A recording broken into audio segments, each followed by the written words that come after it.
Good afternoon, everyone. Welcome to the Southampton Baptist Church Maundy Thursday. Today's passage we're going to read is from John 13, 1 through 13. Before we do that, though, let's talk about Maundy Thursday. What is Maundy Thursday? Well, Maundy comes from a Latin word which means to mandate, or to, in other words, to command that someone mandated command that we follow. And what is the new command? The command on Thursday? Well, the command is to love one another, specifically in the church, but you see the same sort of love with the Good Samaritan, to love one another as Jesus had loved us. And he gives us this example of foot washing. So turn to the passage now, and we're going to read it, John 13, 1 through 13. And this is what it says. It was just before the Passover festival. Jesus knew that an hour had come for him to leave this world and to go to the Father. Having loved his own who were in the world, he loved them to the end.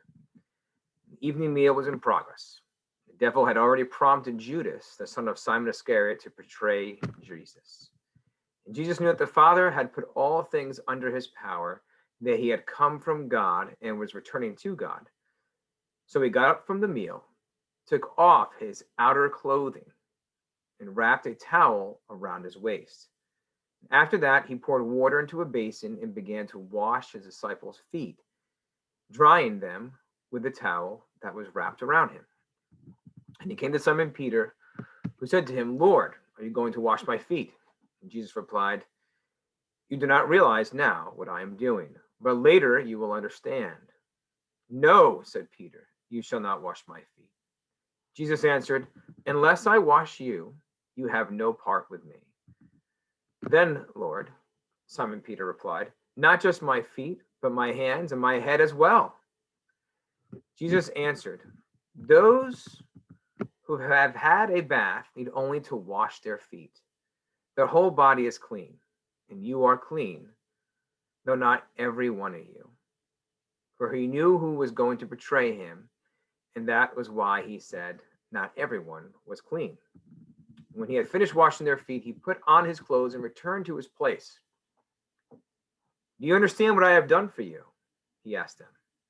"You call me teacher and Lord, and rightly so, for that is what I am. Now that I, your Lord and teacher, have washed your feet, you also should wash one another's feet. I have set an example that you should do as I have done for you.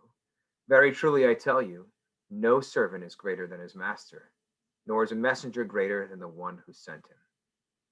Now that you have known now these things, you will be blessed if you do them. If you do them. So what is the new commandment? To love one another as Jesus has loved us. To love all of our neighbors, even our enemies, like this. And this is something we should totally practice within the church and within our own families. What is the example that Jesus gives? This is an amazing picture he gives us here of foot washing, which in some denominations in Christianity is an ordinance, which I believe it should be an ordinance. I've seen it done very, very tastefully, and it's a very healing and it can be very, blessed, wonderful thing. Some people are humored by it, and especially if their feet get tickled or whatever. But what is the point? What is the point Jesus is making here? Well, you remember how I read that he took off his outer garments. So he made himself feel uncomfortable. In other words, he didn't want to get anything on his clothes. So he took off all of his clothes, just had his loincloth on, and put a towel around himself. And he let only the things he needed for service to be on him. And then he poured the water, and he bends down. Now, let's stop there for a second. What are we doing to serve one another? Have we taken off all the trappings and things of our lives that we get so caught up in that would prevent us maybe from serving and loving our neighbor? Well, Jesus is showing here not to do that. He's saying, no, don't do that, and prepare yourself to serve one another. You really can't love someone unless you're willing to serve them. If you don't serve, I almost want to say you don't love. Okay? You've got to serve, and serve in the way that Jesus did, in thinking fully of them, sacrificing of his own self, his own comfort for the other. And there's a bit of vulnerability there. I mean, you can even go into the idea of it being that what he's doing is causing him to be vulnerable. What he is doing is something that would be hard for people. He might not feel safe in doing it. People might criticize him, which Peter did to some degree. But Jesus doesn't even bother him at all. He just keeps on going, which is another example for us to look at. When maybe people criticize you, you don't worry about it. You know, could you imagine that if we all had a safe place to open up to one another, to share with one another for the purpose of serving each other's souls and spirits, as well as our physical lives?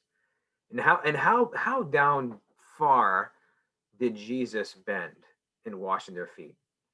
How far did he go in doing that? Well, he went pretty far. He was washing poop, fecal matter, pee, and whatever else, all kinds of nasty dirt off his disciples' feet, because that would have been commonplace back then. That would have been normal for them. So that's how far he went. Pretty significant. Now think about that now allegorically as well as physically. Are you willing to bend down physically like that to help your neighbor out? Maybe your neighbor's in the hospital. Maybe your enemy's in the hospital, like the Good Samaritan. Maybe, whatever it may be. Even, if we all love one another like that, man, that would change the world. Right? That's what Jesus came to do, to change the world. And if we have a hard time doing that, Jesus says, come to me, right? My spirit work through you as you accept what I've done for you on the cross, which we're going to talk about tomorrow. Let me work through your life and empower you to live this life in the example that I've lived. Now, really quick, allegorically, what would that be like? Well, or metaphysically, I guess you would say, it would be bearing with one another, forgiving one another. Forgiving sometimes could be like going down and washing someone's feet who is your enemy. And in a sense, all of us were enemies to Christ before he rose. Just things to think about. Okay. And remember too, Jesus did this in the midst of someone who was about to betray him for money, Judas. Jesus still instituted the communion with them out of the tradition of Passover. Jesus instituted the idea of washing each other's feet as an example, doing the lowest service and also the easiest service then, and everything in between, therefore. So think about this on Maundy Thursday. Pray about it. Prepare your hearts. This is the last of Lent where we're fasting. Fast and pray that God would make your heart and your love like this. If you can do that, you'll change your world. And you might just change the whole world through Christ. God bless you guys.